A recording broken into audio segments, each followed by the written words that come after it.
We have been doing something another thing on our own. We are doing niche job. We are into customized solution in power electronics. Since we are also into embedded software development. Acha. So we are making a lot of hardwares and software related to same product. Production management, okay, or inventory. Because being a one-man show, I was not able to cope up in this area.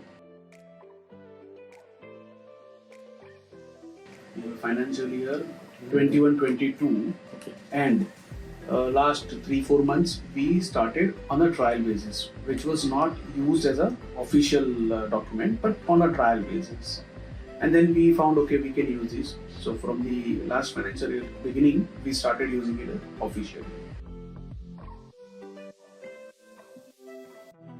Your online support was also good. We have never faced any challenges in getting support. Anytime we go for a chat and we are immediately getting answered. We don't have to wait for it. And if there is anything which is not provided, it is good that your people say, okay, this is not there, I'm giving this to the development team. I found the user interface very simple, very easy to implement.